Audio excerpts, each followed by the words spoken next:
Hi friends నేను మీ Srikanth friends మన వీడియోలో ఇక్కడ చూడొచ్చు. పొద్దున్నే మనకైతే స్లాబ్ అయితే పడుతుంది.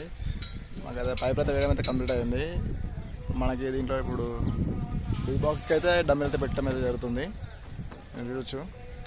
ఈ స్లాబ్ వచ్చేసి మనకి G+2 ఇది. అంటే మనకి కింద నుండి గ్రౌండ్ ఫ్లోర్ నుండి దాని తర్వాత 2 ఫ్లోర్స్ వస్తాయి. ఓకే, దీనిపైన కూడా ఇంకో ఫ్లోర్ అయితే నడుస్తుంది. దీంట్లో ఇప్పుడు మనకి పైప్ ఎలా వచ్చాడో మీకైతే కొంచెం అయితే ఎక్స్ప్లెయిన్ అయితే చేస్తాను. ఫ్రెండ్స్, ఇక్కడ మనకైతే కింద డిపి బాక్స్ అయితే రావడం అయితే జరుగుతుంది. ఈ 2 పైపులు అయితే మనకి పైన ఫ్లోర్ పోవడానికి అయితే వేయడం అయితే జరిగింది. ఓకే, ఇట్లా స్ట్రైట్ లైన్ కనిపిస్తుంది కదా, ఇదైతే మనకి ఈ రూమ్కి సంబంధించిన మనకి మెయిన్ లైను. అలాగే పైప్ ఉంది కదా, ఇదైతే మనకి అటు సైడ్ ఏరియాకి అయితే మెయిన్ లైన్ వేయడం అయితే జరిగింది. ఓకే, మీరు చూడొచ్చు. ఓకే, ఇటు సైడ్ వచ్చేసి మనకైతే ఇది బాల్కనీ ఏరియా. టోటల్ అయితే మనకి బాల్కనీ లైట్ల కోసం అయితే వేయడం అయితే జరిగింది. అలాగే అయితే మనకి పైన ఒక లైట్ అవడానికి అయితే వేసుకోవడం అయితే జరిగింది. ఓకే, మీరు చూడొచ్చు. అయితే మనకి కింద నుండి అయితే G+2